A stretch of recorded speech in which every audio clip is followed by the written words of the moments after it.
In the land of giants that is pro wrestling, the little guys stand out. And there are very few who have stood out as much as Mascarita Dorada. Considered by some as the best mini in the history of Lucha Libre, his journey in pro wrestling has been long and fruitful.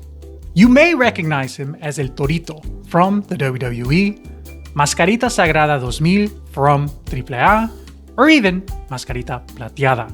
He has taken on quite a few personas, but his talent has always brought him success.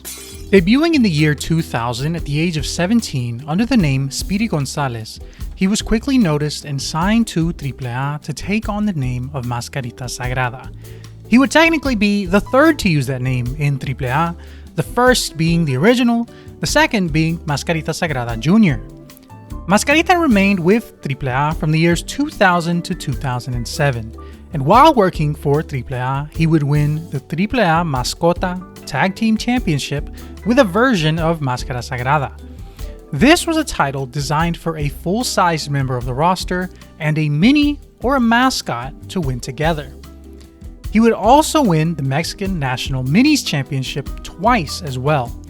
The first win over Rocky Marvin and the second over Mini Abismo Negro. Mascarita Sagrada would also be the last National Mexican Minis champion, as the belt has been inactive since he left AAA. During his AAA years, Mascarita Dorada would get an opportunity on the silver screen, taking on a role in one of my favorite movies, Nacho Libre. He was one of the duendes that Nacho and Esqueleto had to face in their second bout. Mascarita Dorada has talked about the film and has said that he didn't know much about the project he was working on, and he didn't even know who Jack Black was. However, at wrestling shows, he would get recognized as having been in the movie, and people would tell him how much they loved the film. In an interview with Pop Flow MX from December 2022, Mascarita Dorada talked about no longer using the mask of Mascarita Sagrada.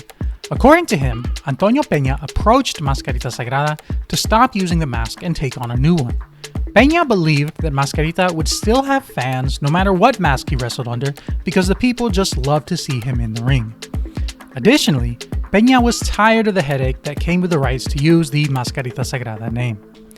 Antonio Peña was also the person who designed his new mask, and at a ceremony at AAA's Guerra de Titanes, he would take off his old mask and put on his new mask. In 2007, Mascarita would jump over to CMLL with the name Mascarita Dorada.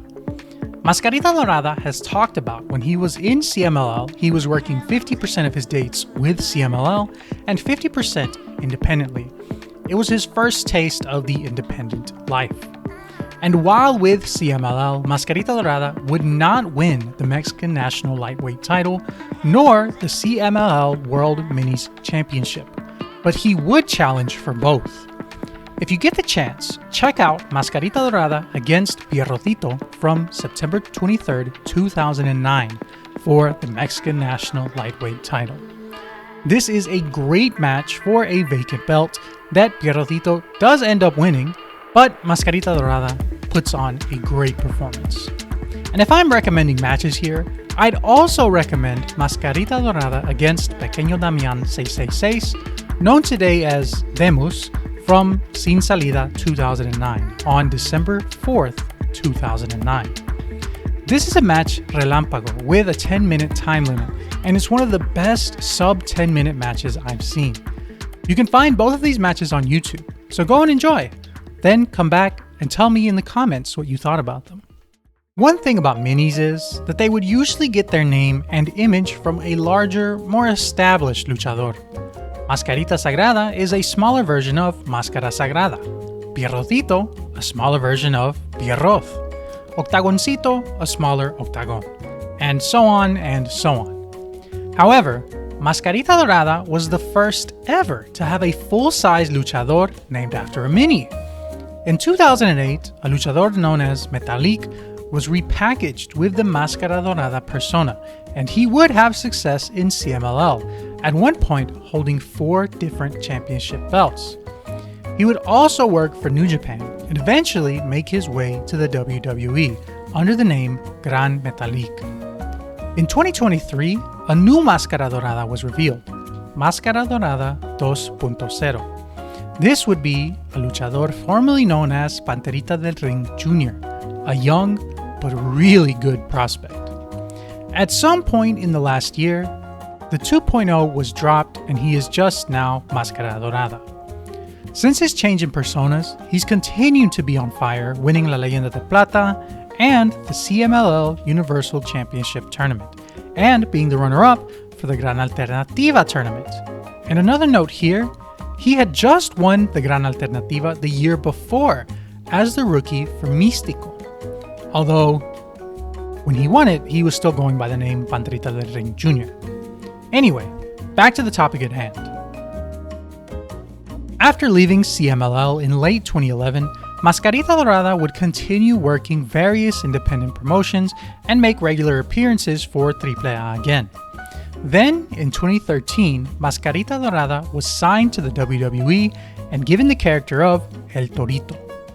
Many may recognize him from his WLC match at Extreme Rules 2014 against Hornswoggle.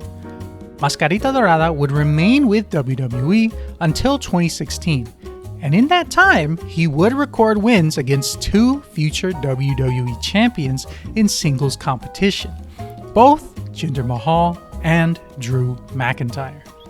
He would also beat the current WWE champion Cody Rhodes in a 3-on-2 handicap match on Raw, December 22nd, 2014. This was back when Cody was Stardust and he was tagging with Goldust. Torito was almost exclusively used as a mascot for Los Matadors, but there was one appearance where they put him in a generic mask and had him get squashed by the Vaudevillains on an episode of NXT as a way to make fun of the Lucha Dragons. And this is just classic WWE, and the entire segment just sucked. El Torito would continue to make sporadic TV appearances through 2015 and remained with WWE until the beginning of 2016, but almost exclusively worked house shows during these years. Mascarita Dorada has talked about his release from WWE in 2016 and understands that his time there ran out because he didn't have anyone of his size to wrestle, which to me feels like a massive blunder on the WWE's part. Historically, the WWE have always treated minis with more of a comedic touch, not super serious performers. And you can look at the failed SmackDown Juniors division in 2005 as a good example. For some reason, Super Porky was there and he's not even a mini.